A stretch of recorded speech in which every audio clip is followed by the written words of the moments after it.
Hey guys, I know I was going to do this. Says going to do this once a week. I decided because of the 5 new subscribers I got since I last posted this video, I might as well kind of reward uh, subscribers. I'm not going to call you followers or anything like that, but subscribers, and share the first one I ever did. D-Lo was not the first one I ever did. The first one I ever attempted to do, I used a Ric Flair Ultimate, and I remember lining up all my elite figures and kind of going, with Ric Flair down each one to see if the skin tones matched. And this one surprised me because we got his tag partner from WrestleMania, and people want this one in Ultimate form, but it seems like he's not on the docket for an elite or anything. So, Ultimate The Miz. Now, this was an earlier one, so you can see there's a little bit of glue. The torso does swivel. What's interesting about this one was when I separated it, it didn't fully separate. It actually only broke apart enough to where I could actually put the lower half in. This is elite lower half, of course, and then was able to glue it right back up again. And so he is a little bit, jacked. But then again, Ric Flair Ultimate Torsos. This is the best you can get. I've accepted that the Ultimate Torsos will make them a little bit bigger. Again, these are action figures, of course. So if nothing else, this is kind of like their peak physique condition. I mean, the height's right there. Obviously, you lose the lower half. I apologize. I have a bite on my tongue, caused me to kind of have a little bit of slur to it. But you use the lower half, so naturally you're keeping the same scale height. It's just the torso is a little probably bigger. You go with different arms. If you notice, I even took the arms from the original Miz figure. Yeah, they're not dual jointed, but I'm not a sucker. I don't really care about that. The only thing I'm not happy with is the drop down hips, because I had a Chase Razor Ramon figure, got him, opened him up, and just moving the leg snapped right off. So if you remember when Razor first came out, those Chase figures were pretty expensive. So losing that really upset me.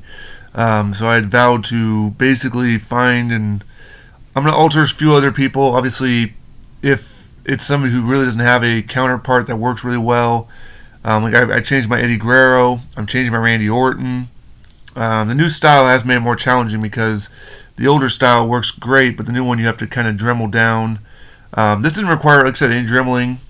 All it really required was just a little bit of patience, X-Acto knife, heating it up, of course.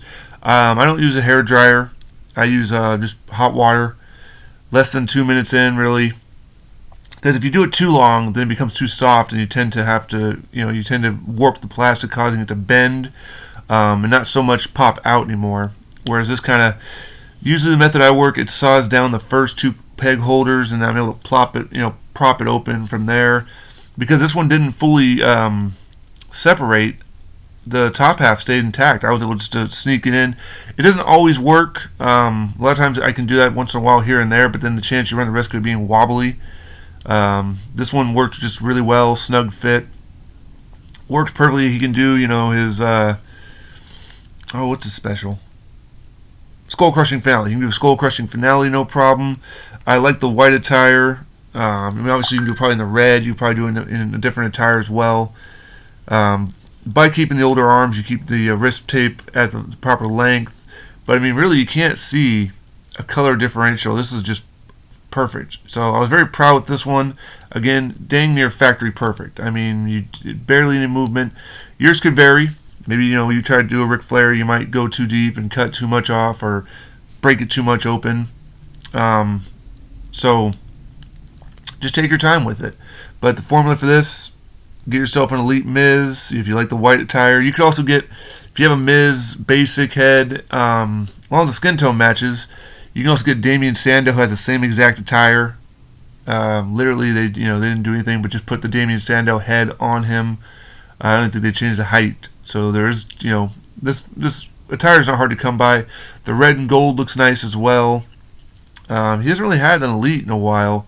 You're never gonna get massive balls attire from a kid's toy line of Mattel, so that's just not gonna happen. But if you're not a customizer, like fully painter or that kind of thing, you don't want to spend an arm and a leg. I I think the elite figure runs you about $20. Obviously, a flare can be up to $40. It can be a little more expensive, but for about under $100, you can put together your own Ultimate Miz if that's what you so want to do. So that's it for the Miz. Like I said, not much to talk about because it wasn't too difficult. I'm going to post this video here today, but again, these are going to happen once a week.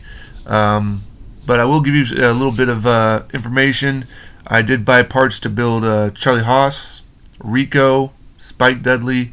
I even went out and bought 3 more Ultimate Austin. So if you're finding a hard time finding an Ultimate Austin, sorry, I'm snagging a bunch of them. Lance Cade is also on the docket, and currently I'm debating if I'm going to paint the Nunzio and actually add the Italian flag colors to his trunks. But if so, you'll see in this video, in these future videos. But if you're seeing this for the first time, feel free to like and subscribe. Again, there's no Patreon. I'm not giving any bonus stuff. This is not my way of making money in life. I have other income sources. This is just a hobby I like doing, and hopefully you like watching it. Till next time, stay safe.